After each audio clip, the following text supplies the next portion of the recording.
Good morning dear students, मैं आप सभी का ऑनलाइन क्लास में स्वागत करता हूं। हम ऑप्टिकल इंस्ट्रूमेंट्स प्रकाशिक यंत्र पढ़ रहे थे। जो अपना पहला जो प्रकाशिक यंत्र था वो मानव नेत्र ह्यूमन आई था, वो हमने कम्प्लीटली स्टडी कर लिया है। सेकंड जो अपने पास से प्रकाशिक यंत्र है वो माइक्रोस्कोप है। माइक्रोस्कोप सूक्ष्मदर्शी को पढ़ने से पहले हम इसका एक कॉन्सेप्ट देखते हैं, सूक्ष्मदर्शी और दूरदर्शी। ठीक है, माइक्रोस्कोप और टेलीस्कोप दोनों में यही कॉन्सेप्ट यूज में आता है। ठीक है ना। वो क्या है? Visual angle and apparent size, दर्शन कोण तथा आभासी आकार। विजुअल एंगल क्या होता है? विजुअल एंगल, ठीक है, विजुअल एंगल हम किसे बोलेंगे? किसी भी वस्तु द्वारा आंख पर बनाया गया कोण, किसी वस्तु द्वारा आंख पर बनाया गया कोण दर्शन कोण कहलाता है। नोट कर लेना इसको, मैं इसकी पीडीएफ नहीं सेंड करूंगा। ठीक है ना। किसी वस्तु द्वारा आंख पर बनाया गया कोण दर्शन कोण कहलाता है। ठीक है ना। ओके।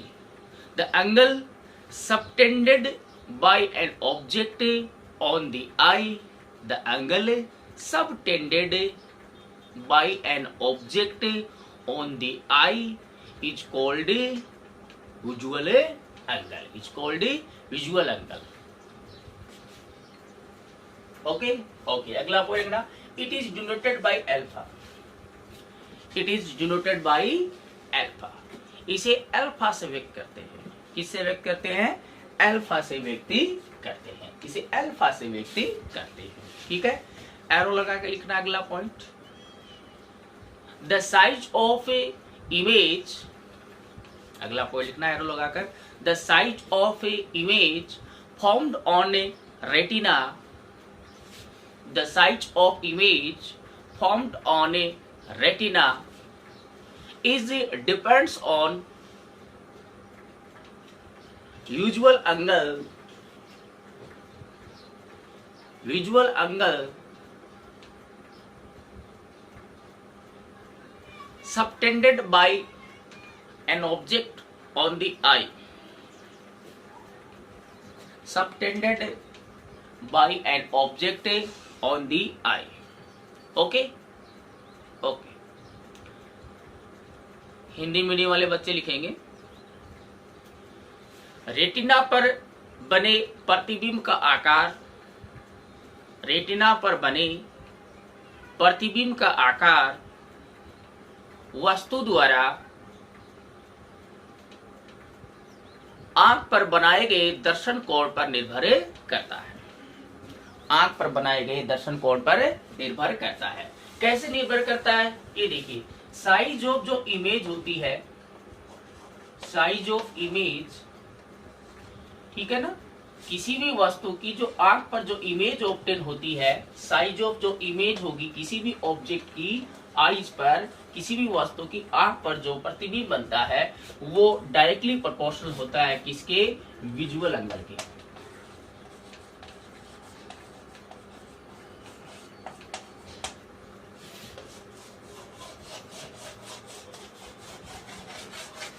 ओके। प्रतिबिंब का जो आकार होता है, जो रेटिना पर जो प्रतिबिंब बनेगा किसी भी वस्तु का, प्रतिबिंब का आकार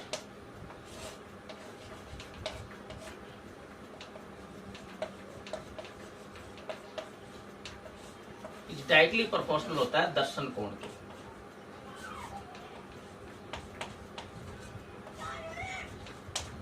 कहने का मतलब ये है कि कोई भी वस्तु आंख पर जितना बड़ा दर्शन कोण बनाएगी उस वस्तु का आंख पर प्रतिबिंब उतना ही बड़ा बनेगा।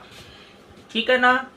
वस्तु हमें बड़ी दिखेगी या छोटी दिखेगी वो उस वस्तु द्वारा आंख पर बनाए गए दर्शन कोण पर निर्भर करती है।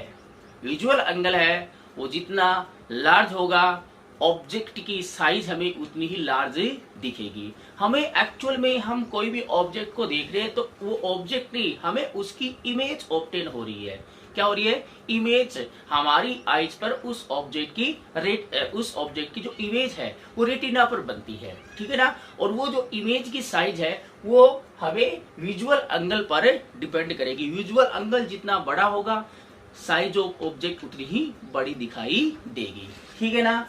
ओके, इसको हम फील भी कर सकते हैं। जैसे मान लो ये मेरे पास चौक है, ये चौक है, ये चौक के फार है। ठीक है ना?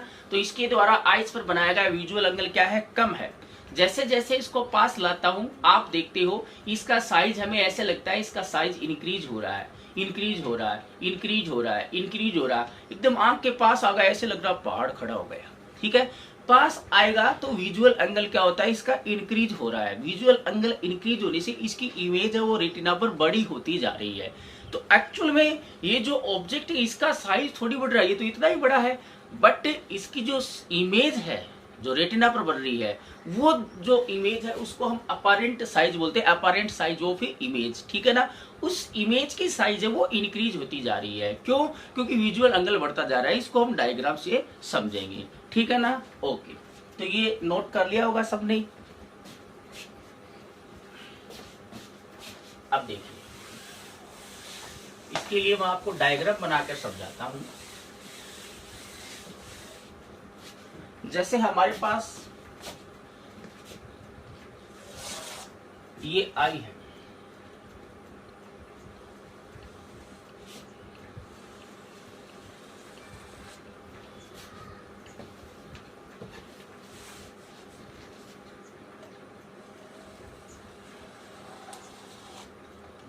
ये आई है, ये ऑब्जेक्ट है,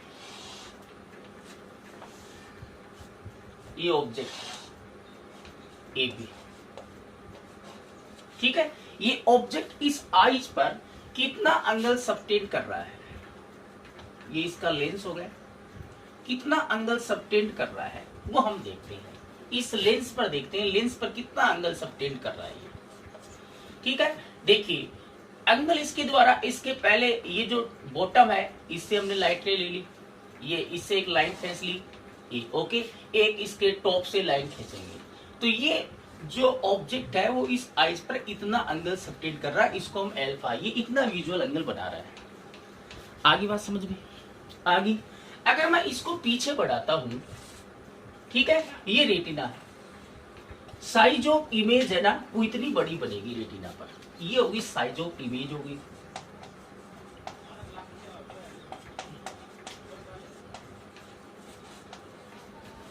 ओके और नॉट ओके? इतनी बड़ी इमेज बनेगी। ठीक है? अब देखिए, इसको मैं अल्फा 1 ले लेता हूं।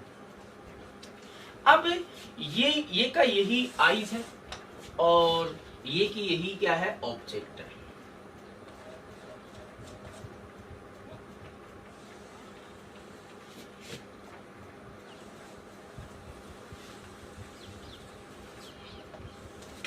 ओके, इतनी बड़ी ही आपको क्या लेनी है? ये ऑब्जेक्ट लेना है। बस हमने उस ऑब्जेक्ट को क्या कर दिया? फार कर दिया, आई से थोड़ा दूर कर दिया, दूर कर दिया ना। अब इसका ये लेंस हो गया। ठीक है? अब इस पर देखो, ये जो ऑब्जेक्ट कितना एंगल सबटेंड करेगा? एक लाइन हमने ये ड्रॉ कर दी और एक इसके टॉप से आ गई ऐसे। ठीक है? ये इतना विजुअल एंगल बना रहा है अल्फा 2। बताइए, विजुअल एंगल वो डिक्रीज हुआ कि नहीं हुआ?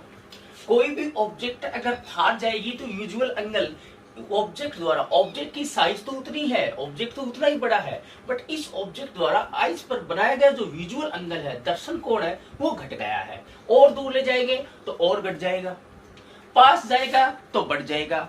अगर विजुअल एंगल डिक्रीज हो गया तो इसको हम पीछे बढ़ाएंगे। तो देखिए, अब रेटिना पर जो इस ऑब्जेक्ट की इमेज बनेगी वो ये बनेगी, साइज ऑफ इमेज, प्रतिबिंब का आकार। हिंदी मीडियम वाले लिखेंगे प्रतिबिंब का आकार। अब देखिए, पहले इतनी साइज थी इस ऑब्जेक्ट की, अब रेटिना पर इतनी। बताइए, जो ऑब्जेक्ट की साइज है, ऑब्जेक्ट की जो इमेज ऑब्टेन हो रही है, उस इमेज की साइज डिक्रीज हो रही कि नहीं हो रही? एक्चुअली में क्या है? विजुअल एंगल डिक्रीज हो रहा है। विजुअल जो किसी भी ऑब्जेक्ट की रेटिना पर जो इमेज ऑब्टेन होगी वो विजुअल एंगल पर डिपेंड कर रही है कि वो जो ऑब्जेक्ट है वो आइज पर कितना विजुअल एंगल बना रहा है। विजुअल एंगल अगर इंक्रीज हो गया तो साइज ऑफ ऑब्जेक्ट है वो हमें जो बड़ी दिखाई देगी, मतलब इसकी जो इमेज है वो हमें बड़ी दिखाई देगी। अगर मान लो विजुअल एंगल डिक्रीज हो गया तो इस ऑब्जेक्ट एक्चुअल में ऑब्जेक्ट की साइज डिक्रीज नहीं है, ऑब्जेक्ट तो उतना ही बड़ा है, बट इस ऑब्जेक्ट द्वारा इस आइस पर बनाया गया विजुअल एंगल है वो डिक्रीज हो जाता है, जिससे इस ऑब्जेक्ट की जो इमेज ऑब्टेन होगी रेटिना पर उसकी साइज हमें छोटी नजर आती है, तो हमें ऑब्जेक्ट नहीं इमेज दिखाई देती है उसकी, ठीक है ना। तो इसी कारण कोई भी ऑब्जेक्ट हमसे अगर दूर जाता है तो ऐसे लगता है जैसे वो साइज में छोटा हो गया है। जैसे हम आकाश में उड़ रहे एरोप्लेन को अगर देखते हैं तो हमें छोटा सा दिखाई देता है, वो इतना सा छोटा सा थोड़ी है।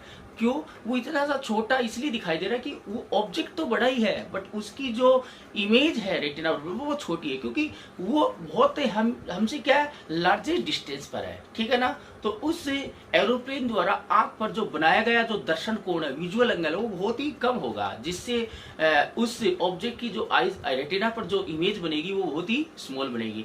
जैसे हम दूर से अगर हम सन को देखें या आप मून को देखते हो, सूर्य और चंद्रमा को अगर देखते हैं तो वो इतने छोटे छोटे नजर आते हैं, तो क्या वो इतने छोटे छोटे ही है क्या? वो तो बहुत बड़े हैं, पृथ्वी से भी बड़े हैं, है कि नहीं है? लेकिन वो हमसे बहुत अधिक दूरी पर है, तो हमसे ज्यादा दूरी पर होंगे तो उनके द्वारा आइज पर बनाया गया जो विजुअल एंगल है वो क्या वेरी स्मॉल है, जिससे उन्हें लार्जेस्ट ऑब्जेक्ट की भी जो इमेज आइज पर ऑब्टेन हो रही है वो वेरी स्मॉल ऑब्टेन हो रही है। आप फील कर सकते हो कि जैसे जैसे कोई व्यक्ति है वो हमसे दूर जाता है तो उसकी साइज छोटी होती जाती है। क्यों?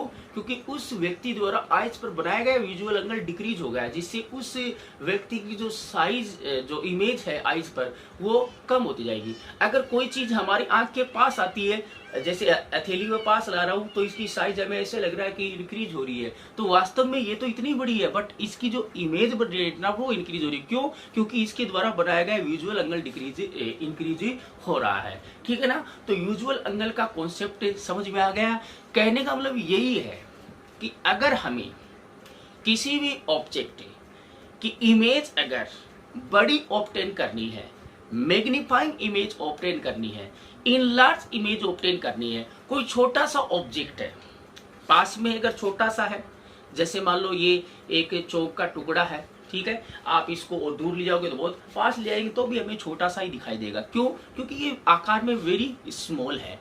तो इसका मतलब क्या है कि इसके द्वारा जो बनाया गया विजुअल एंगल क्या है आइज पर बहुत ही कम है, तो विजुअल एंगल कम बनाएगा तो इसकी इमेज भी क्या होगी बहुत ही स्मॉल नजर आएगी, ठीक है ना। तो हमें क्या करना है कि इसका जो ये इस ऑब्जेक्ट को तो हम बड़ा नहीं कर सकते, लेकिन हम इसकी जो इमेज बन रही है रेटिना पर उसको इनलार्ज कर सकते हैं by increasing the visual angle, ठीक है ना। तो हम माइक्रोस्कोप और टेलीस्कोप दोनों में क्या करते हैं कि ऑब्जेक्ट का साइज तो उतना ही रहता है, हम क्या करते हैं कि अगर मान लो माइक्रोस्कोप में तो क्या होता है कि पास में होता है ऑब्जेक्ट बट टीनी ऑब्जेक्ट होता है, और टेलीस्कोप में क्या होता है फार ऑब्जेक्ट होता है, और फार ऑब्जेक्ट चाहे कितना भी बड़ा हो बट वो ज्यादा डिस्टेंस पर, इसलिए उसके द्वारा बनाया गया जो विजुअल एंगल वेरी स्मॉल होता है, ठीक है। तो हमें वो साफ सुथरा नहीं दिखाई देता, छोटा सा दिखाई देता है। तो दोनों में सेम कॉन्सेप्ट है, दोनों में हम क्या करते हैं कि विजुअल एंगल को क्या कर देते हैं इंक्रीज कर देते हैं, और विजुअल एंगल को इंक्रीज करने से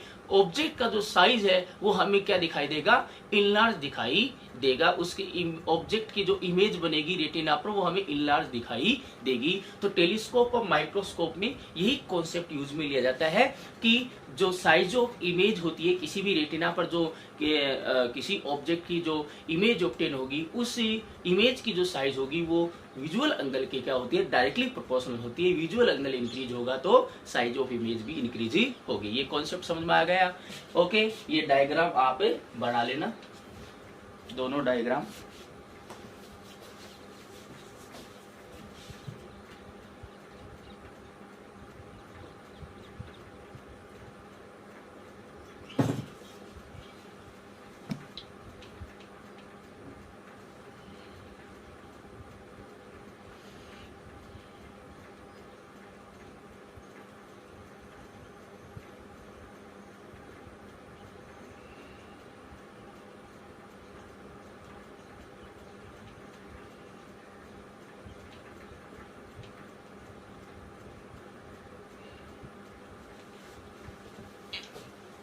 ओके, एरो लगा के नीचे लिखना according to figure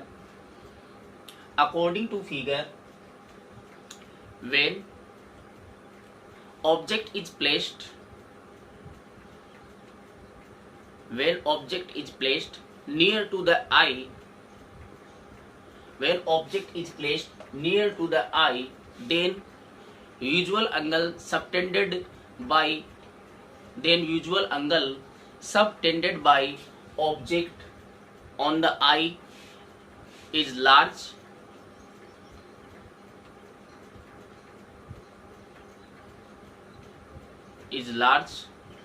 due to which size of image is also large. Size of image is also large. Okay, अगला पॉइंट लिखना एरो लगाकर. इफ या when object is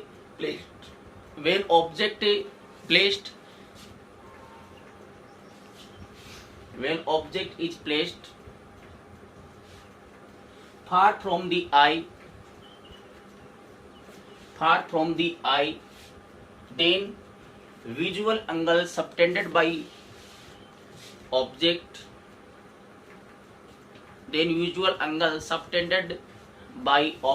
on the eye is decreases,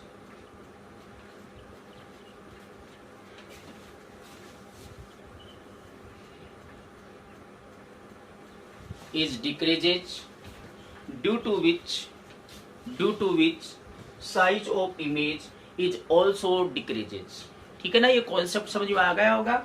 पास में होगा तो ज्यादा, दूर होगा तो कम हो जाएगा. कहने का मतलब क्या है कि साइज ऑफ इमेज है वो विजुअल एंगल पर डिपेंड करेगी. ठीक है, हिंदी मीडियम वाले बच्चे एरो लगाकर नोट करेंगे. चित्रानुसार यदि वस्तु आंख के निकट स्थित होती है,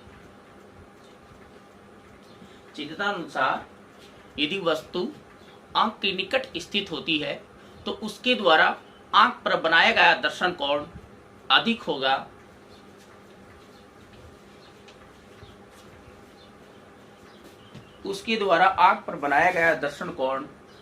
होगा, जिससे रेटिना पर प्रतिबिंब का आकार भी बड़ा प्राप्त होगा.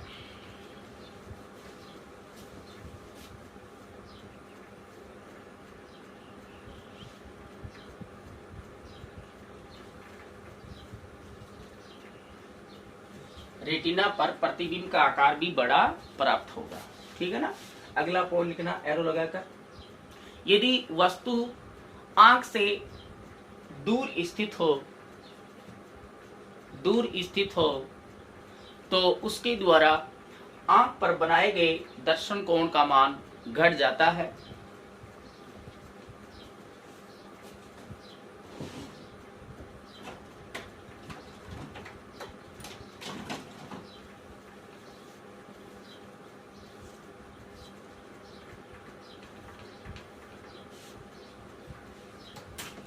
जिससे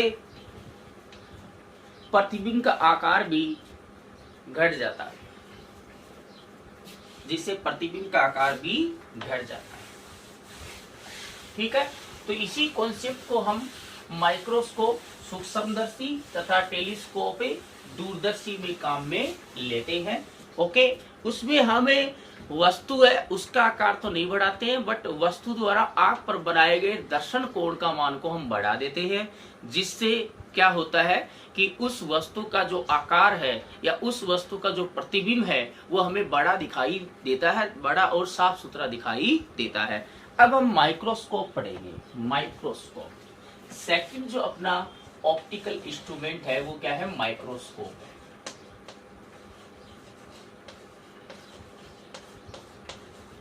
सूक्ष्मदर्शी.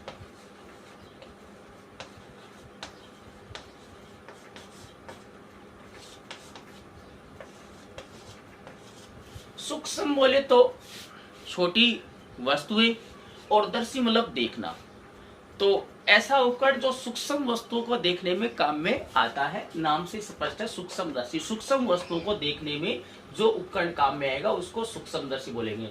माइक्रोस्कोप जैसे माइक्रो जो पार्टिकल्स है उसको सीन करने के लिए जो हम ऑप्टिकल इंस्ट्रूमेंट काम में लेते हैं वो माइक्रोस्कोप होगा. ठीक है ना, तो वह प्रकाशीय उपकरण जिसकी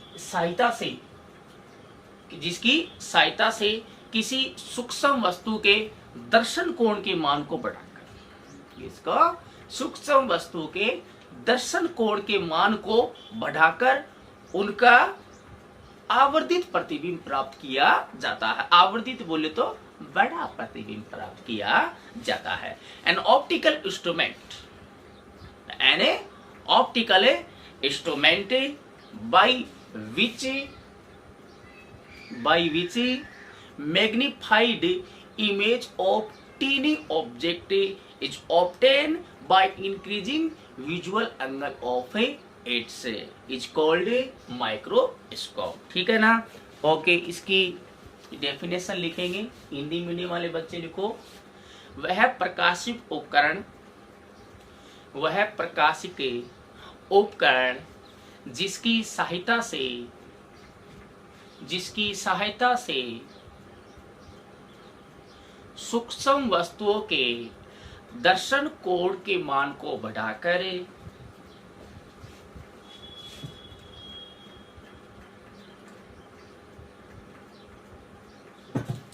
सूक्ष्म वस्तुओं के दर्शन कोण के मान को बढ़ाकर उनका आवर्धित प्रतिबिंब प्राप्त किया जाता है।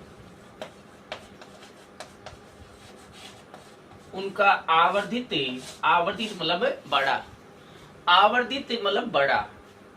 आवर्धित प्रतिबिंब प्राप्त किया जाता है, कोमा सूक्ष्मदर्शी कहलाता है।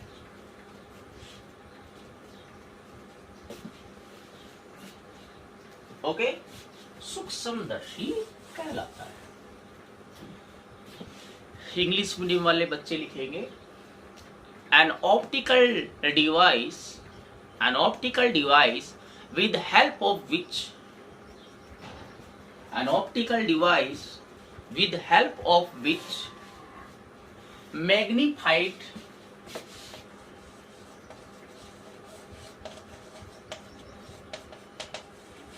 मैग्निफाइड बोले तो इनलार्ज, बड़ी, magnified image of a tiny objects, tiny बोले तो बहुत छोटे, या हम माइक्रो ऑब्जेक्ट भी लिख सकते हैं।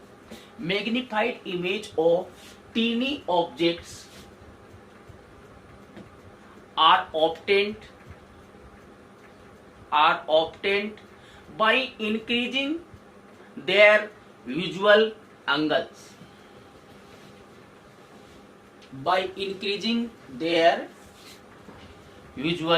angles, comma is called microscope, ठीक है। अब देखिए, मान लो, देखो ये आई है, ये लेंस हो गया। मान लो ये टीनी ऑब्जेक्ट है, बहुत ही छोटा सा ऑब्जेक्ट है, ये ले लिया मैंने। ये आइस पर क्या बनाएगा विजुअल है, एक तो ये आ गया और एक ये आ गई।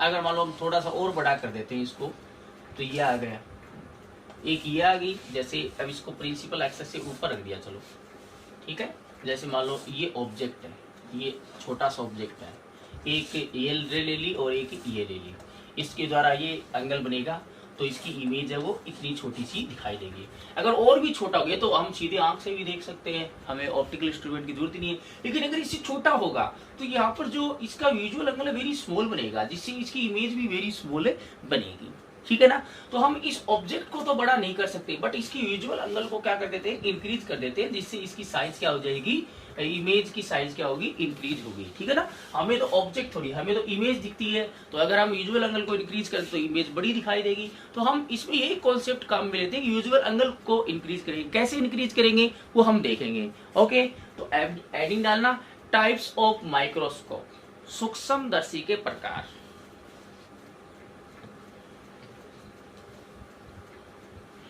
टाइप्स ऑफ माइक्रोस्कोप, सूक्ष्मदर्शी के प्रकार।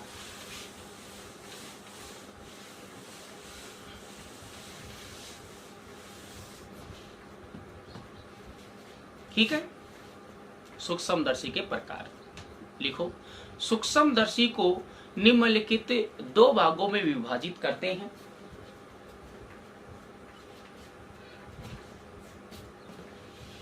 microscope is classified into two parts.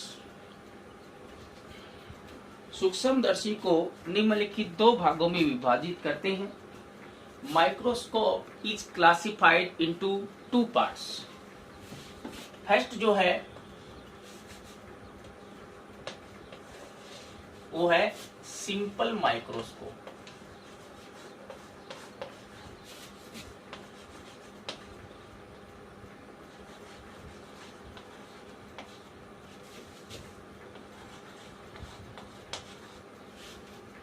ठीक है.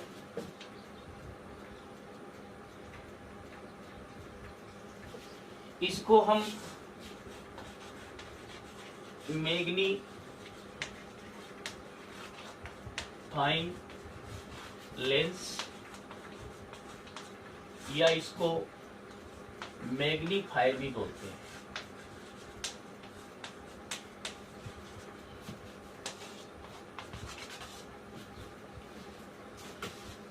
ओके, एडिंग नोट कर लेना. सिंपल माइक्रोस्कोप भी बोल सकते हैं, इसको हम मैग्नीफाइंग लेंस भी बोल सकते हैं, मैग्नीफायर भी बोल सकते हैं. ठीक है ना. इसको बोलते हैं हम साधारण सूक्ष्मदर्शी.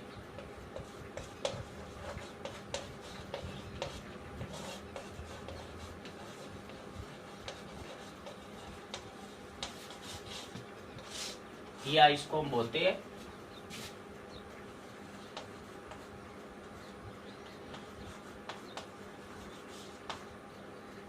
आवर्धक लेंस.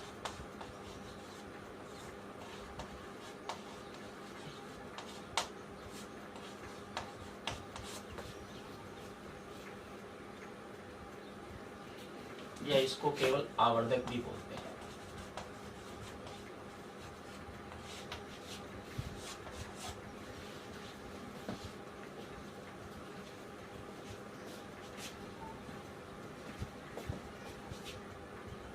ठीक है.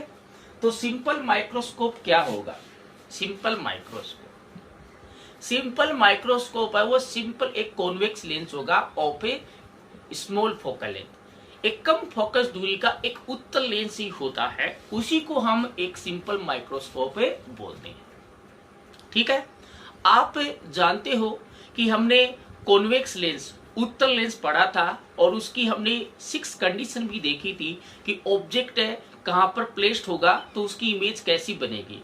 हमने कॉन्वेक्स लेंस की 6 कंडीशन में से एक कंडीशन ये देखी थी कि जब ऑब्जेक्ट है वो कॉन्वेक्स उत्तल लेंस के ऑप्टिकल सेंटर और फोकस, उसके प्रकाशीय केंद्र और फोकस के मध्य रखा होता है तो उसकी इनलार्ज बड़ी इमेज ऑब्टेन होती है.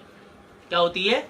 बड़ी इमेज ऑब्टेन होती है. इनलार्ज एंड अपराइट और वर्चुअल इमेज ऑब्टेन होती है. तो हम एक सिंपल कॉन्वेक्स लेंस ही यहाँ पर, सिंपल जो माइक्रोस्कोप है वो एक सिंपल एक लेंस ही होता है, कॉन्वेक्स लेंस ही होगा. ठीक है ना.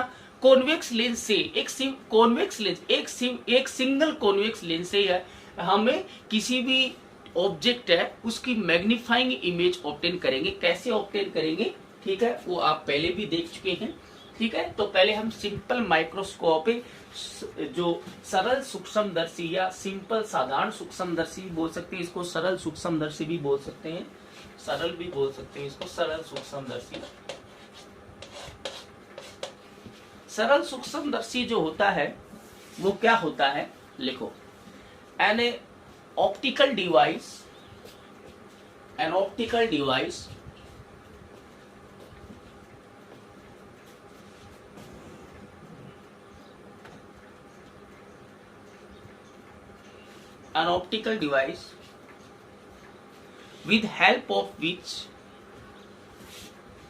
with help of which magnified image of small objects, magnified image of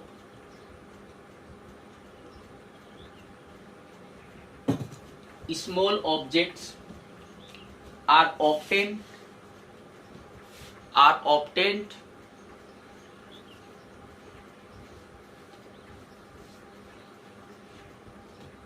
by increasing visual angle of their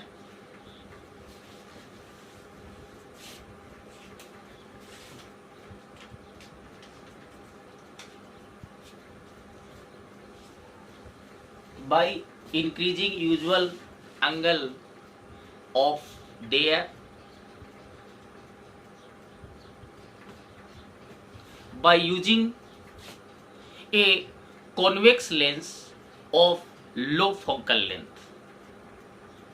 By using a convex lens of small focal length is called simple microscope. ठीक है ना।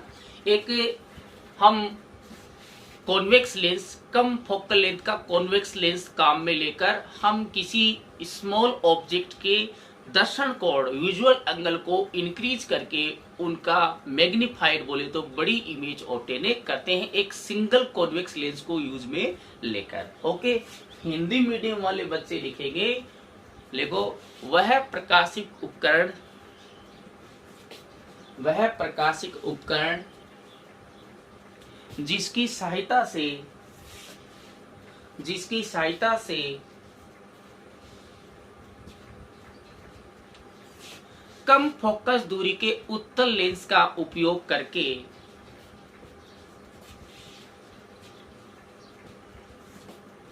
कम focus दूरी के एक उत्तल lens का उपयोग करके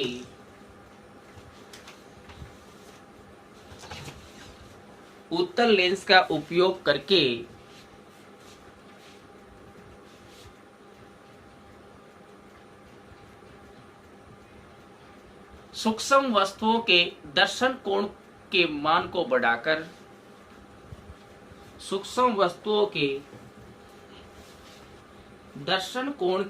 को बढ़ाकर उनका आवर्धित प्रतिबिंब प्राप्त किया जाता है।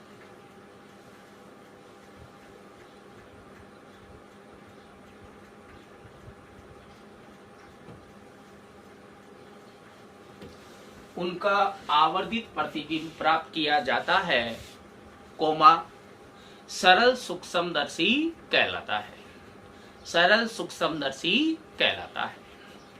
एरो लगा कर नेक्स्ट पॉइंट लिखना, इसे आवर्धक लेंस या आवर्धक भी कहते हैं।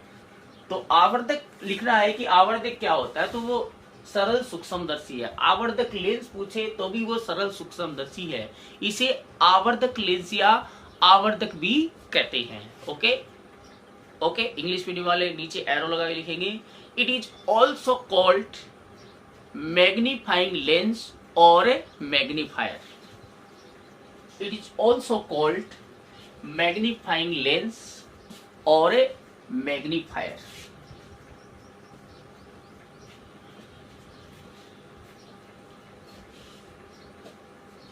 ओके, ये डेफिनेशन। अब इसका प्रिंसिपल लिखेंगे, चाहे माइक्रोस्कोप हो, चाहे टेलीस्कोप हो, चाहे कोई सा भी सूक्ष्मदर्शी हो, चाहे कोई सा ही दूरदर्शी हो, सबके लिए सेम ही प्रिंसिपल आता है। सब में हम देखो सेम ही प्रिंसिपल देखेंगे, ठीक है ना।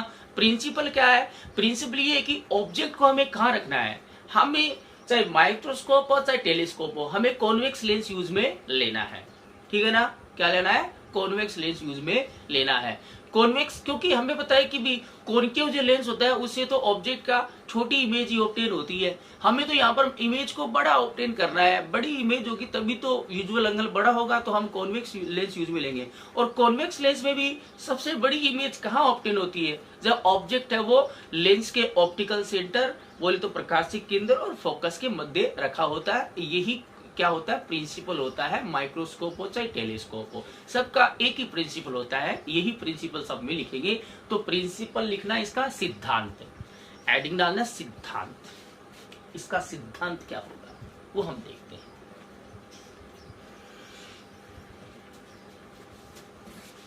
लिखो, जब कोई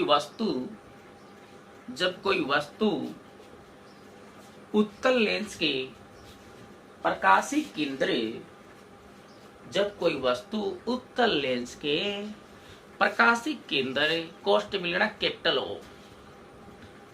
ओ तथा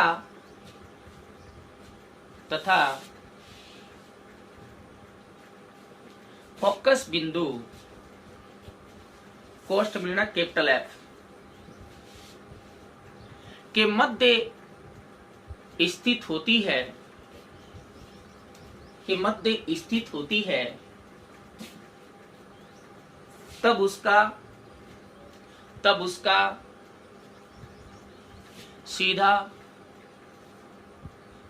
सीधा कोमा आभासी व आवर्धित प्रतिबिंब प्राप्त होता है। आवर्धित बोले तो बड़ा, सीधा कोमा आभासी व आवर्धित प्रतिबिंब प्राप्त होता है। सीधा भी दिखता है, ठीक है, और साथ में बड़ा भी दिखता है, ठीक है ना, सीधा और बड़ा दिखता है, ठीक है।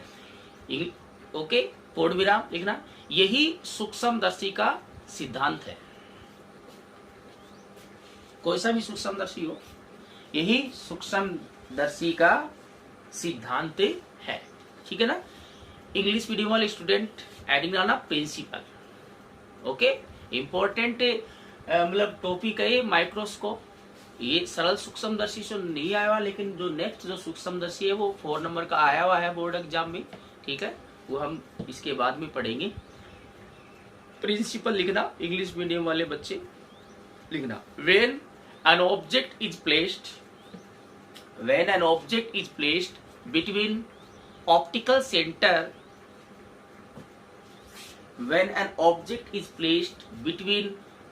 center कोष्ठ बोलना capital O and focus point कोष्ठ लिखना capital F of convex lens, when an object is placed between a optical center capital O and focus point capital F of convex lens, then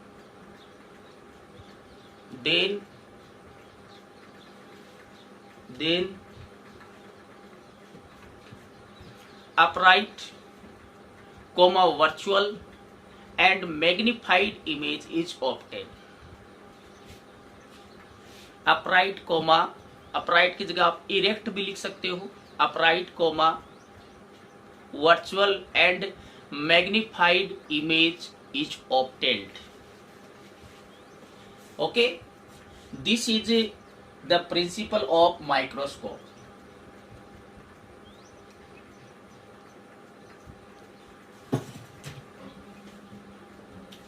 this is principle of a microscope. Okay, okay, अब देखो इसका हम रे diagram देखते हैं।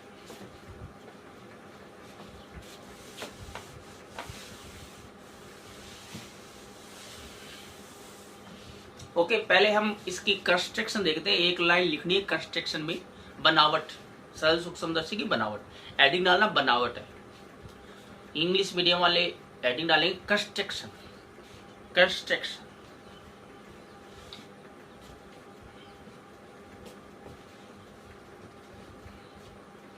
Construction बनावट में लिखो, बनावट में लिखेंगे। इस सूक्ष्मदर्शी में कम फोकस दूरी के एक उत्तल लेंस का उपयोग किया जाता है। इस सूक्ष्मदर्शी में कम फोकस दूरी के एक उत्तल लेंस का उपयोग किया जाता है। बस यही है, एक सिंपल एक उत्तल लेंस लेना है, उसको किसी प्लास्टिक के कवर में हम लगा देंगे तो वही एक सरल सूक्ष्मदर्शी बन जाता है। सबने देखा हुआ है सरल सूक्ष्मदर्शी, बताऊंगा कहाँ पे देखा हुआ है, ठीक है ना। ओके, इंग्लिश मीडियम वाले बच्चे कंस्ट्रक्शन एडिंग डालकर लिखेंगे।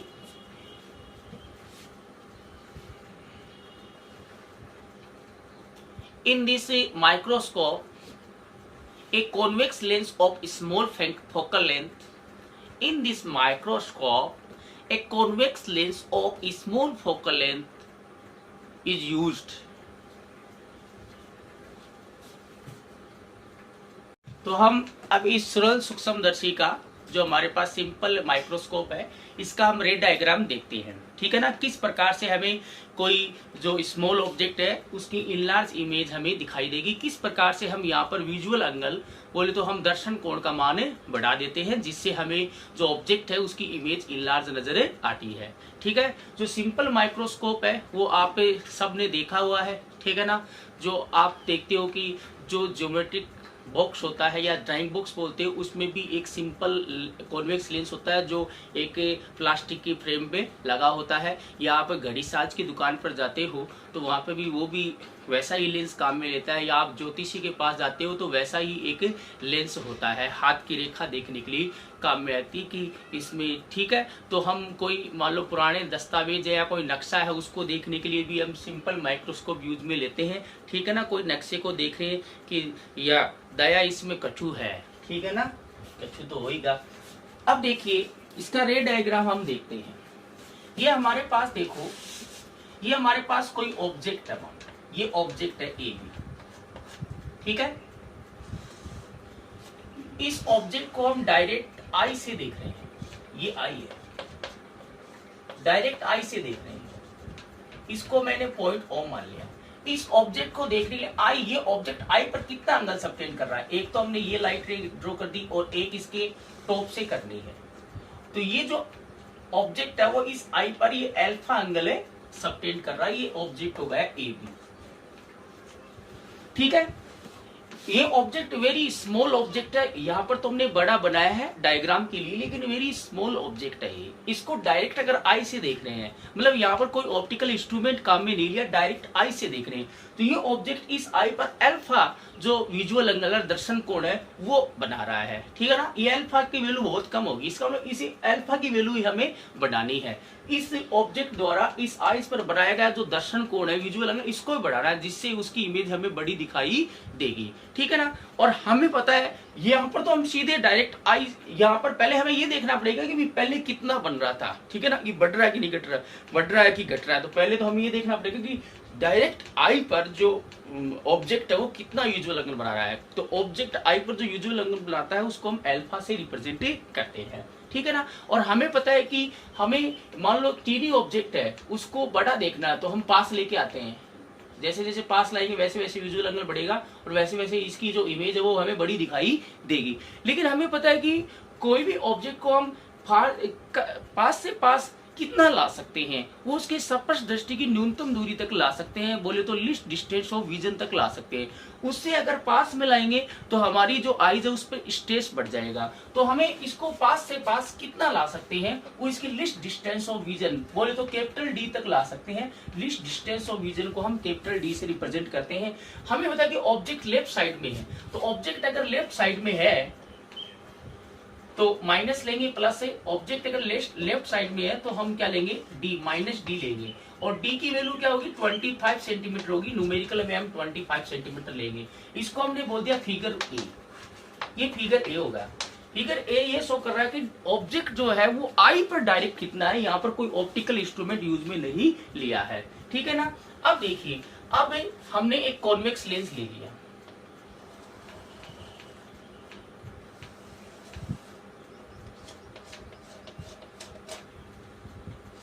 ये इसकी ऑप्टिकल एक्सिस होगी और ये इसकी प्रिंसिपल एक्सिस होगी। ठीक है, ये इसका ऑप्टिकल सेंटर हो गया, ये इसका फर्स्ट फोकस हो गया एफ डेस, और ये इसका सेकंड फोकस हो गया एफ। इसका सेकंड फोकस होता है वही मेन फोकस होता है, मेन फोकस होता है, क्योंकि हमें पता है कि इस फर्स्ट वाले सरफेस का जो फोकस होगा वही मेन फोकस होगा।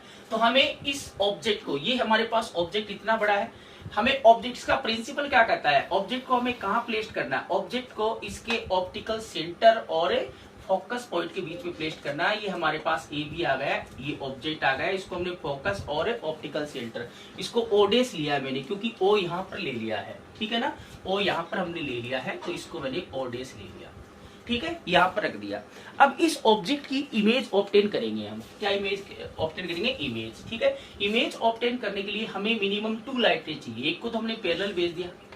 लेंस से इमेज ऑब्टेन करने के लिए मैंने रूल बताए थे, अगर पैरेलल जाती है तो वो कहां से जाएगी, फोकस से चली जाती है। ओके, एक को हमने ऑप्टिकल सेंटर से भेज दिया, ऑप्टिकल सेंटर से जाएगी वो विदाउट एनी डिविएशन सीधी निकल गई। क्या निकल गई? सीधी निकल गई। ये ऐसे चलेगी, ठीक है। अब देखिए ये यहाँ इधर जाकर एक्चुअली में ये मीट होगी क्या? नहीं, इनके बीच की डिस्टेंस बढ़ती जाएगी। इसका मतलब ये इधर कहीं से आ रही है किसी पॉइंट से, तो हम इसको पीछे की तरफ ऐसे ड्रॉ कर देते हैं।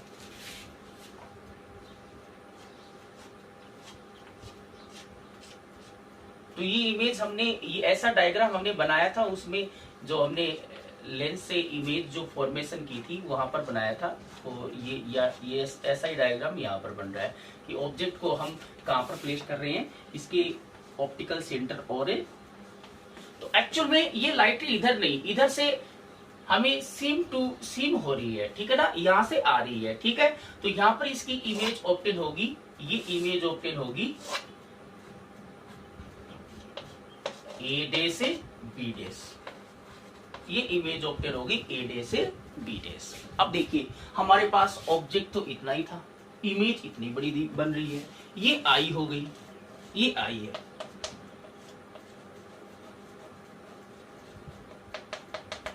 अब देखिए हम पहले आई से डायरेक्ट उस ऑब्जेक्ट को देख रहे थे, तो आई से हम ऑब्जेक्ट को देख रहे थे, हमें ये ऑब्जेक्ट ही दिख रहा था, ऑब्जेक्ट आई पर अल्फा एंगल बना था। अब आई और ऑब्जेक्ट, ये ऑब्जेक्ट ये आई है, आई और ऑब्जेक्ट के बीच में हमने क्या लिख दिया? लेंस रख दिया, बीच में लेंस है, ये इधर ऑब्जेक्ट है, इधर आई है, ठीक है। तो हम लेंस से हम देखेंगे तो हमें ऑब्जेक्ट नहीं दिखेगा, इस ऑब्जेक्ट की जो इमेज बन रही है वो हमें दिखेगी। तो हमें ए बी नहीं दिखेगा, हमें ये दिखेगा। क्या दिखेगा? इस लेंस द्वारा इस ऑब्जेक्ट की जो इमेज बन रही है ए डेस बी डेस, वो हमें आई से दिखेगी, ठीक है ना। तो हमें इमेज दिख रही है। अब ये इमेज है वो इस आई पर कितना एंगल सबटेंड करेगी? देखिए ये जो ए बी है वो इस लेंस पर कितना एंगल सबटेंड कर रही है। ये जो इमेज है वो इस लेंस पर जो विजुअल एंगल बना रही है, जो दर्शन कोण बना रही है, उसको हमने बीटा बोल दिया। ऑब्जेक्ट जो बनाता है उसको अल्फा, और है तो ये भी यूजुअल एंगल, ये भी यूजुअल एंगल। ये डायरेक्ट ऑब्जेक्ट बना रहा है, ये क्या बना रही है? इमेज बना रही है, इस पर लेंस पर बना रही है, आई पर नहीं, लेंस पर। सिंस हम क्या है कि जो आईज है वो लेंस के एकदम क्या होती है? नियर होती है, ऐसे थोड़ी देखते हैं, ऐसे देखते हैं। तो हम यही कंसीडर करते हैं कि ये जो इमेज इस लेंस पर जो विजुअल एंगल बना रही है वही यूजुअल एंगल किसके साथ है? आई के साथ है। तो डायरेक्ट ऑब्जेक्ट है वो आई पर है, वो अल्फा एंगल यूजुअल एंगल बना रही है, और इमेज जो है वो आई पर कितना एंगल बना रही है? बीटा बना रही है। अब देखो अल्फा इतना था, बीटा, ये विजुअल एंगल इंक्रीज हो गया। विजुअल एंगल इंक्रीज होने से हमें इतनी बड़ी नहीं, अब हमें इतनी बड़ी जो आईज की रेटिना पर पहले इतनी इसकी इमेज छोटी दिखेगी, अब आईज की रेटिना पर इसकी जो इमेज बनेगी, हमें ऑब्जेक्ट नहीं, ऑब्जेक्ट की इमेज दिखेगी, और इस इमेज की रेटिना पर जो इमेज बनेगी वो बड़ी दिखेगी। तो हमें स्मॉल ऑब्जेक्ट वो बड़ा दिखाई देने लगेगा, ठीक है ना। आगे बात समझ में? ओके। अब देखिए ऑब्जेक्ट है, ऑब्जेक्ट डिस्टेंस को हम क्या लेते हैं? क्या लेते हैं बोलो? ऑब्जेक्ट डिस्टेंस को हम क्या लेते हैं? यू लेते हैं। तो लेफ्ट साइड में है तो माइनस यू आ गया। ओके। इमेज डिस्टेंस को हम क्या लेते हैं? वी लेते हैं। तो लेफ्ट साइड में है तो क्या आ गया? माइनस वी आ गया।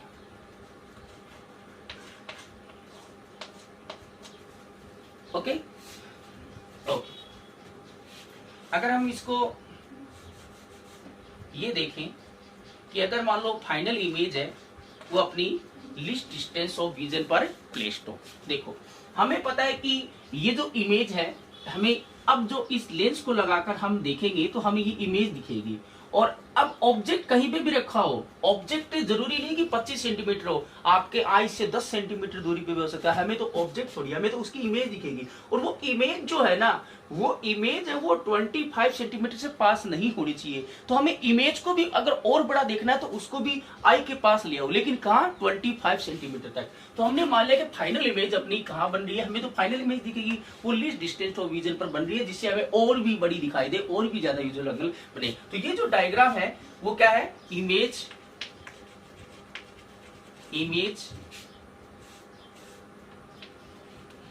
obtained at least distance of vision। मतलब 25 सेंटीमीटर पर बन रही है। ठीक है, हिंदी मीडियम वाले बच्चे क्या लिखेंगे, प्रतिबिंब प्रतिबिंब स्पष्ट दृष्टि की न्यूनतम दूरी पर बनता हो, जब प्रतिबिंब स्पष्ट दृष्टि की न्यूनतम दूरी पर बनता हो। ठीक है, एक रे डायग्राम और बना लेते हैं हम इसके लिए, जब प्रतिबिंब अनंत पर बनता हो।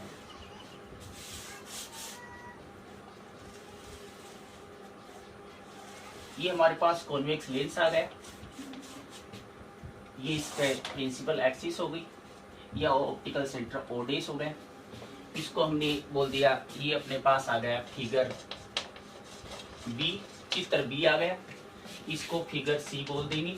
ठीक है, अब इसका ये हो गया, इसका फोकस एफ डेस।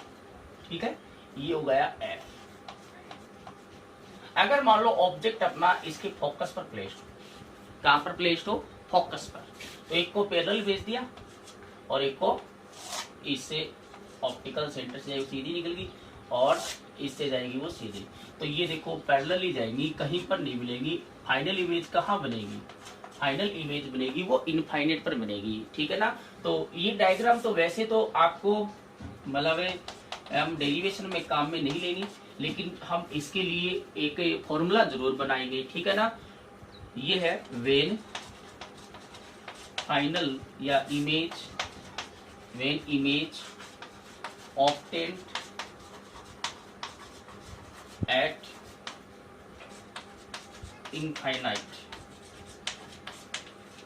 ओके, इमेज है वो इनफाइनाइट पर बन रही है। यहाँ पर इमेज है लिस्ट ऑफ डिस्टेंस पर बन रही है, डी पर बन रही है। यहाँ पर फाइनल इमेज जो है वो कहाँ, इनफाइनाइट पर बनेगी। इमेज इनफाइनाइट पर तभी बनेगी जब ऑब्जेक्ट ए बी है वो कहाँ बनेगा, ओ बी कहाँ रखा होगा, ए बी जो है, ए बी है वो इसके फोकस पॉइंट पर रखा होगा, तभी इसकी जो इमेज है वो कहाँ बनेगी, इनफाइनाइट पर बनेगी। दोनों तीनों डायग्राम आप बना लोगे। ये फिगर ए है, ये बी है और ये सी है, फिगर सी है। ठीक है, तो आपको डायग्राम समझ में आ गए हो गए। इस डायग्राम में हम क्या कर रहे हैं एक्चुअल में वो हम देखते हैं। ठीक है, तो ये आप डायग्राम बना लेना, ये डॉटेड लाइन बनानी है। ओके ओके, डायग्राम बना लेना, ये नोट कर लेना। ठीक है, अब इस वाले डायग्राम को बैठा देते हैं क्योंकि ये हमें डेरिवेशन में काम में नहीं लेना है। ठीक है, बाद में हम देखेंगे इसको। अब देखिए नेक्स्ट जो एडिंग होगी इसमें वो होगी इसकी वर्किंग, या वर्किंग लिख सकते हैं इसकी, working of a ray diagram, working of a ray diagram. Heading डालना, working of a ray diagram. Hindi medium वाले लिखेंगे किरण चित्र की क्रियाविधि, किरण चित्र की क्रियाविधि। तो इस डायग्राम में हम क्या कर रहे हैं वही हमें बताना है। ठीक है ना। फर्स्ट डायग्राम से क्या है, सेकंड डायग्राम से क्या है, थर्ड डायग्राम से क्या है। तो एरो लगा के लिखना, एरो लगा के लिखो इंग्लिश मीडियम वाले student. According to figure A, according to figure A, according to figure A, usual angle subtended by object AB on I, usual angle subtended by object AB on I is alpha, is alpha. Okay, Hindi medium वाले बच्चे लिखेंगे चित्र ए के अनुसार, चित्र ए के अनुसार वस्तु AB द्वारा आंख पर बनाया गया दर्शन कोण, वस्तु AB द्वारा आंख पर बनाया गया दर्शन कोण अल्फा है। आंख पर बनाया गया दर्शन कोण क्या है, अल्फा है। ठीक है, एरो लगा कर लिखना। सेकंड पॉइंट, चित्र बी के अनुसार, चित्र बी के अनुसार उत्तल लेंस द्वारा, चित्र बी के अनुसार उत्तल लेंस द्वारा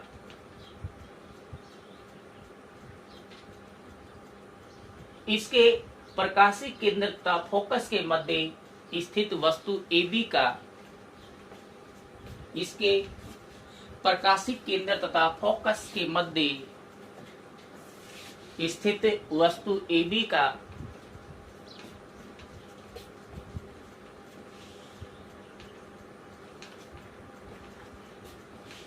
सीधा आभासी व आवर्धित प्रतिबिंब A' B' प्राप्त होता है,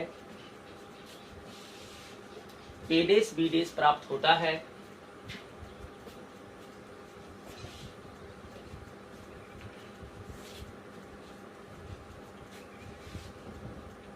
पूर्ण विराम लिखो।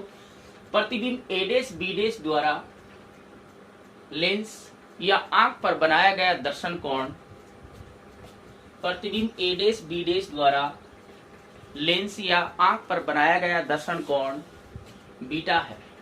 क्या है? बीटा है। Okay okay. इंग्लिश मीडियम वाले बच्चे एरो लगा कर लिखेंगे।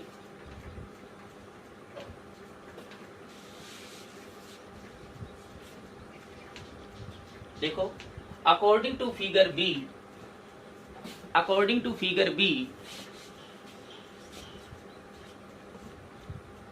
According to figure B, N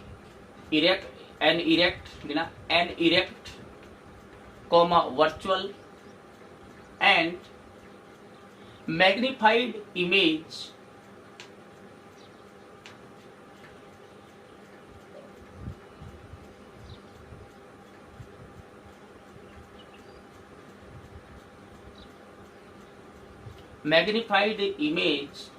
A' B' is obtained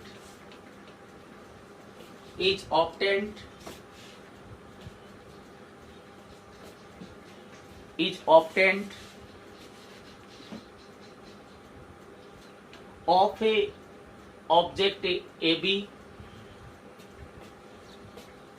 of object AB which is placed at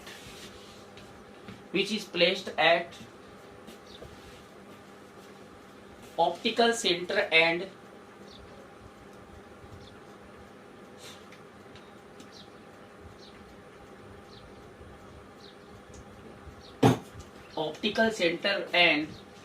focus point of convex lens, optical center and focus point of a convex lens। Okay okay, full stop. इसी के आगे लिखना, arrow नहीं, इसी के आगे देखो। The visual angle subtended by image A' B', the visual angle subtended by image A' B' on a convex lens या on lens और eye, on lens और eye, लेंस पे भी यही होगा, आई पे भी होगा, क्योंकि आई है वो इस लेंस के एकदम नियर ही होगी। ऑन लेंस और eye is beta, is what is beta. ठीक है ओके। अब एरो लगाकर फिगर जो सी था उसके लिए हम देख लेते हैं। फिगर सी,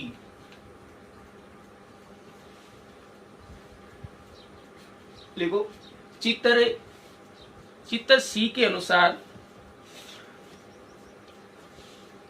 चित्र सी के अनुसार यदि वस्तु AB, चित्र सी के अनुसार यदि वस्तु AB उत्तल लेंस के फोकस पर स्थित हो, फोकस बिंदु पर स्थित हो, वस्तु AB उत्तल लेंस के फोकस बिंदु पर स्थित हो, तो उसका प्रतिबिंब अनंत पर प्राप्त होता है।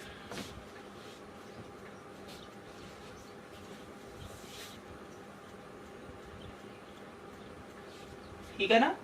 इंग्लिश मीडियम वाले स्टूडेंट लिखेंगे, according to figure C, when object AB is placed at focus point of convex lens, according to figure C, when when object AB is placed at a focus point of convex lens, then image is obtained at infinite.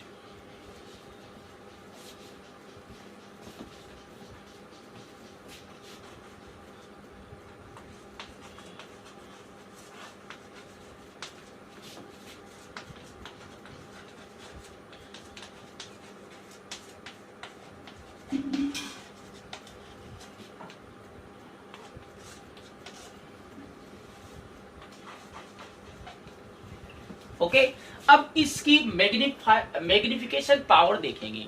Magnification power क्या होती है? Magnification power ये है कि कोई भी optical instrument की magnification power क्या होगी। मैग्निफिकेशन पावर बोले तो हम उसको अगर डायरेक्ट आई से देख रहे हैं तो वो उसकी कितनी बड़ी इमेज दिख रही है, और अगर हम इसको अगर ऑप्टिकल इंस्ट्रूमेंट से देख रहे हैं तो कितनी बड़ी इमेज है। तो एक्चुअली मैग्निफिकेशन पावर क्या है कि कोई भी ऑप्टिकल इंस्ट्रूमेंट है वो ऑब्जेक्ट की जो इमेज है उसको कितना इनलार्ज कर देता है, वही उसकी मैग्निफिकेशन पावर है कि कोई भी ऑप्टिकल इंस्ट्रूमेंट उस इमेज को कितना इनलार्ज कर देता है, बोले तो उसके विजुअल एंगल को कितना इनलार्ज कर देता है। तो हमें पता है कि डायरेक्ट ऑब्जेक्ट है वो आई पर अल्फा एंगल विजुअल एंगल बना रहा है और इमेज कितनी बन रही है? बीटा। तो ये जो इमेज ऑब्टेन हुई है वो हमें इस ऑप्टिकल इंस्ट्रूमेंट बोले तो लेंस से हमें ऑब्टेन हुई है, यहाँ डायरेक्ट आई पर ऑब्टेन हो रही है। ठीक है, तो हमें जैसे हमें पता है कि इमेज की जो साइज है वो विजुअल एंगल पर ही डिपेंड करती है, तो यहाँ पर हम मैग्निफिकेशन पावर को हम विजुअल एंगल से डिफाइन करेंगे। ठीक है ना? ओके, तो विजुअल एंगल अगर यहाँ पर अल्फा और बीटा इन दोनों में हमें कंपेयर करना है तो यहाँ पर हमें पता है कि बीटा है वो अल्फा की तुलना में ज्यादा होगा। कितना बड़ा हुआ है वो हमें देखना है कि जो विजुअल एंगल है ऑप्टिकल इंस्ट्रूमेंट से वो डायरेक्ट आई से कितना इंक्रीज हुआ है वो देखते हैं। तो जब भी हम दो चीजों में कंपेयर करते हैं उनका रेशियो ही लेते हैं। ठीक है ना? ओके, तो इसकी डेफिनेशन लिखना। तो ये बोर्ड एग्जाम में आई हुई है, मैग्निफिकेशन पावर ऑफ माइक्रोस्कोप आई है। यहाँ सिंपल माइक्रोस्कोप की देखेंगे, हर टेलीस्कोप की भी देखेंगे, डिफरेंट टाइप के टेलीस्कोप होंगे उसकी देखेंगे, तो सबकी डेफिनेशन हम लिख लेंगे। तो ये इसी का पॉइंट चल रहा है, पहले इसकी डेफिनेशन लिखी थी, फिर इसका प्रिंसिपल आया था, फिर इसका हमने रे डायग्राम देखा था, फिर ये कंस्ट्रक्शन देखी थी, फिर रे डायग्राम आया था, फिर इस वर्किंग आई थी रे डायग्राम। अब इसकी मैग्निफिकेशन पावर देखें, अब ये डेरिवेशन आएगा। ठीक है ना? इसकी मैग्निफिकेशन पावर का डेरिवेशन आएगा। तो मैग्निफिकेशन पावर क्या होगी लिखो, the ratio of the ratio of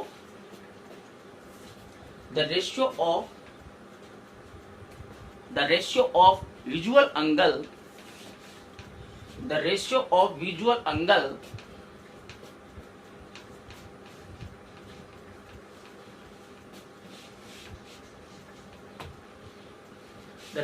visual angle cost मिलना beta subtended by image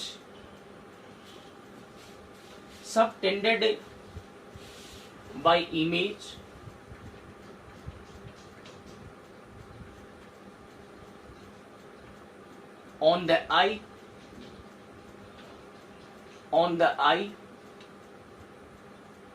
and visual angle subtended by object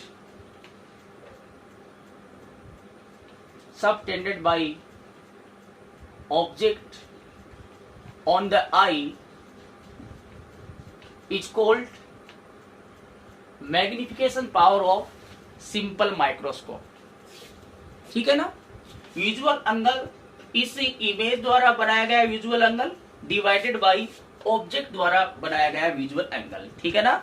okay, again मैं दोबारा बोल रहा हूं, the ratio of visual angle subtended by image A dash B dash on eye, ठीक है, इसको beta बोला था, एंड विजुअल एंगल कॉस्ट मिलना अल्फा, विजुअल एंगल कॉस्ट मिलना अल्फा, क्या लिखोगे? Alpha, and visual angle alpha कोष्टक भी subtended by object on the eye. ठीक है? Okay, is called magnification power of a what a simple microscope. Okay okay, arrow लगाई लेना। It is denoted by capital M, it is denoted by capital M. Linear magnification भी हमने पढ़ा था lens और mirror के लिए, वो स्मॉल एम था। मैग्निफिकेशन पावर क्या होगी, कैपिटल एम होगी, ठीक है ना। It is denoted by capital M. Okay, तो capital M, hence capital M is equal to क्या गया, capital M is equal to क्या आएगा, beta upon a alpha. This is the magnification power. Okay, beta क्या है, visual angle subtended by the image on the eye, lens पर बन रहा है वही आई पर, and visual angle subtended on the eye by the object, that is alpha. This is the ratio. Okay, okay or not okay? Okay, तो देखिए, since या if angle alpha and beta are very small,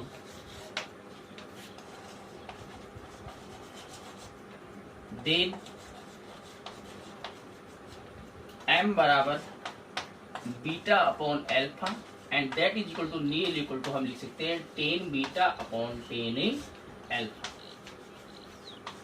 इसको हम equation number 1 देख सकते हैं, क्योंकि हमें पता है कि ऑब्जेक्ट है बहुत ही छोटा सा होगा, तो ये विजुअल एंगल बहुत ही छोटा होगा और इसकी इमेज बनेगी वो भी छोटा सा है। तो उसकी ये है कि ये मान लो ये एक कण है, इसकी ये जो विजुअल एंगल अल्फा बहुत, इसकी इतनी बड़ी इमेज बन जाएगी, वो भी बीटा क्या होगा, वेरी स्मॉल होगा।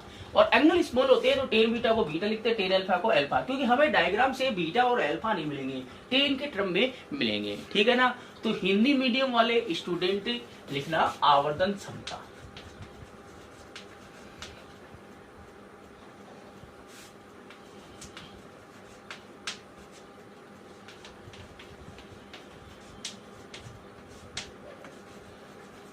आवर्धन क्षमता, ठीक है ना, आवर्धन क्षमता इसी का टॉपिक है। अब डेरिवेशन होगा इसकी, आवर्धन क्षमता हम निकालेंगे। आवर्धन क्षमता क्या होती है कि हमें जो वस्तु है, तो हम सीधे आंख से देख रहे थे, तो वो वस्तु है वो आंख पर कितना दर्शन कोण बना रही है, ठीक है। फिर हम एक कोई प्रकाशिक यंत्र लेकर उस वस्तु को देखते हैं, तो उस वस्तु की हमें प्रतिबिंब दिखाई देगा, ठीक है ना। वो प्रतिबिंब है वो आंख पर कितना दर्शन कोण बना रहा है, उन दोनों में हमें कंपेयर करना है। तो कंपेयर करने के लिए हमें रेशियो लेते हैं, ठीक है ना। आवर्धन क्षमता की परिभाषा लिखो, हिंदी मीडियम वाले स्टूडेंट लिखो,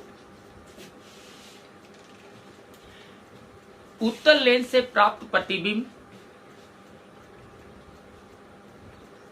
उत्तल लेंस से प्राप्त प्रतिबिंब द्वारा आंख पर बनाए गए दर्शन कोण, उत्तल लेंस द्वारा प्राप्त प्रतिबिंब द्वारा आंख पर बनाए गए दर्शन कोण को स्टेबिलिटी बीटा, तथा वस्तु द्वारा यो प्रतिबिंब ए डेस बी डेस आंख पर, लेंस पर बना रहा, आंख और लेंस पास पास होंगे तो जो लेंस पर बन रहा वही आंख पर बनेगा, तो प्रतिबिंब आंख पर कितना बना रहा, बीटा। तथा वस्तु द्वारा, ये वस्तु है, सीधे वस्तु, आंख से सीधे वस्तु को अगर देखेंगे तो वस्तु द्वारा आंख पर बनाए गए दर्शन कोण,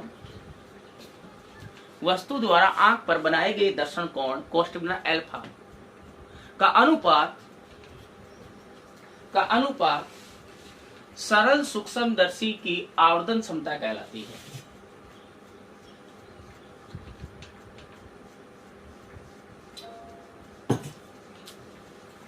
सरल सूक्ष्मदर्शी की आवर्धन क्षमता कहलाती है।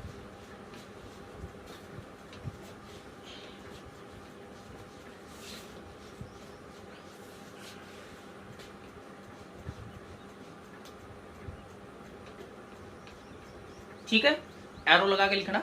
इसे कैपिटल एम से व्यक्त करते हैं, किससे व्यक्त करते हैं, इसे कैपिटल एम से व्यक्त करते हैं, इसलिए कैपिटल एम बराबर क्या जाएगा, beta upon alpha. Capital M बराबर क्या जाएगा, beta upon alpha. Small m linear रेखीय आवर्धन था, उसको हमने स्मॉल एम से, रेखीय आवर्धन अलग चीज है और आवर्धन क्षमता अलग चीज है, ठीक है ना, ये बात ध्यान में रखना, ठीक है।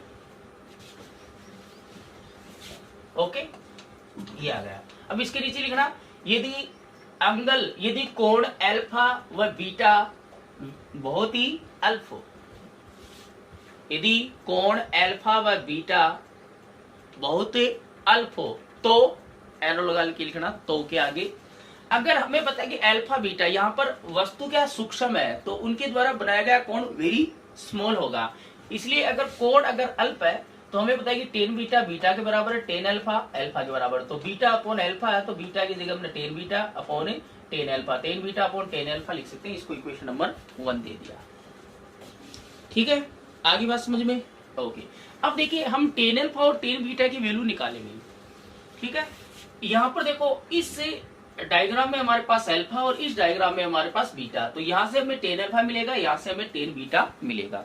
ठीक है, तो ये नोट कर लिया होगा, मैं ऊपर से यहाँ इसको मिटा देता हूँ, ऐसे इक्वेशन 1 को रख देता हूँ। ठीक है, अब देखिए फ्रॉम फिगर ए